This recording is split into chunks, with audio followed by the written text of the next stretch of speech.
भिवंडी शहरात अनेक दिवसापासून पाण्याची टंचाई आहे. अनेक दिवसापासून आपण बघत आहे की नागरिकांचा जो संताप होता महानगरपालिकाकडे निघत होता. कित्येक दिवस झाले नागरिक वारंवार कंप्लेंट करत होते का पाण्याची टंचाई आहे, पाणी येत नाही, कित्येक वेळा पाणी बंद झालेला. त्या निमित्ताने आज भिवंडी महानगरपालिकाचे कार्यकारी अभियंता आहे यांनी आज एक मोठी कारवाई केलेली आहे.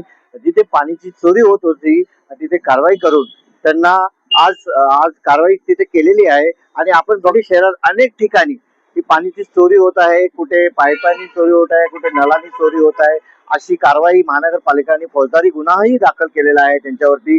आपण आणि आणि एक याच्यात एक मोठी गोष्ट आहे का महानगरपालिकाचे कार्यकारी अभियंता संदीप पटनावरनी घोषणा केलेली आहे का सांगितलेलं आहे नागरिकांना का पाणी चोरी करताना भिवंडी शहरात कोण सापडत असेल किंवा कोण पाणी चोरी करत असेल मेन लाईन वरून नल वरून किंवा पाणी चोरी करताना कोणी आढळत असेल किंवा पाणी चोरी करताना कोण दिसत असेल तर भिवंडी महानगरपालिकाने एक कमिटी बनवलेली आहे, एक समिती बनवलेली आहे. त्या समितीला कंप्लेंट करू शकता, महानगरपालिकाला डायरेक्ट कंप्लेंट करू शकता.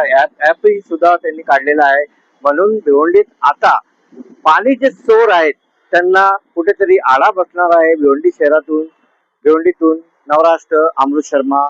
सद्यस्थितीत उन्हाळ्याचे दिवस सुरू आहेत आणि भिवंडी महानगरपालिका कार्यक्षेत्रामध्ये मोठ्या प्रमाणात पाणी टंचाई असून नागरिक व सन्मान्य नगरसेवक लोकप्रतिनिधी यांच्या मोठ्या प्रमाणात तक्रारी प्राप्त होत आहेत महापालिकेस. त्या अनुषंगाने माननीय महापौर, माननीय उपमहापौर, माननीय आयुक्त साहेब यांच्या अध्यक्षतेखाली एक बैठक झाली. त्या बैठकीमध्ये पाणीपुरवठा विभागाला असे निर्देश देण्यात आले की अनधिकृत नळ कनेक्शन मोहीम मोठ्या प्रमाणात राबवून शहरातील जी अनधिकृत नळ कनेक्शन आहेत त्यांच्यावर फौजदारी स्वरूपाची कारवाई करून शहराला कसा रिलीफ देता येईल पाणी टंचाईपासून याबाबत कारवाई करण्यास सांगितले. त्यानुसार आमचं जे पथक आहे पाणीपुरवठा विभागामध्ये तर त्या पथकामार्फत पाणी दरम्यान आम्हाला असं आढळलं की लॉजिस्टिक पार्क आहे भिवंडी शहराच्या लगत पिंपळास गावाच्या बाजूला, तर तिकडे आमच्या महापालिका हद्दीतून मोठ्या प्रमाणात पाणी चोरी होत आहे. आणि ते पाणी जे आहे, जे बॉटलिंग प्लांट्स आहेत, जे पाण्याचे जार भरून फिल्टर करून विकतात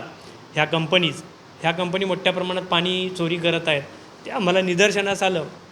तर त्या अनुषंगाने आम्ही कारवाई करून त्यांचे पाईप जप्त केले व शांतीनगर पोलीस स्टेशन येथे संबंधितांवर गुन्हा दाखल केलेला आहे. आणि सदर गुन्ह्यामध्ये त्यांना 5,04,000 रुपये दंड देखील लावण्यात आलेला आहे. नळ कनेक्शन शोध मोहीम ही कंटिन्युअस निरंतर चालू राहणार आहे.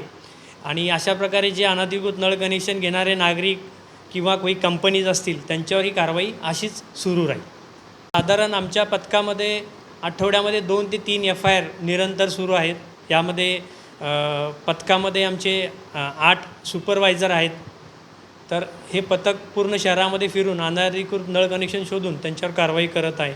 नागरिकांना आवाहन करतो की आपल्याला काही अनधिकृत नळ कनेक्शन आढळले तर त्यामध्ये तुम्ही महापालिकेच्या हेल्पलाईनवर फोन करू शकताय. वेबसाईटवरती आपले नंबर्स आहेत. तसेच पोर्टल देखील आहे महापालिकेचं, त्याच्यावर तुम्ही कंप्लेंट करू शकताय. तर त्याबाबत गुप्तता पाळली जाईल. कुणाचं नाव देखील आम्ही डिस्क्लोज करणार नाही. नागरिकांनी समोर येऊन सदरबाबत तक्रार केल्यास आम्ही नक्कीच कारवाई करू. आणि नागरिक व महापालिका मिळून काम केल्यास पाणी टंचाई जी झालेली आहे त्यामध्ये थोडीफार मदत होईल. पाणी पुरवठा सुरळीत करणे कामी नक्कीच मदत होईल.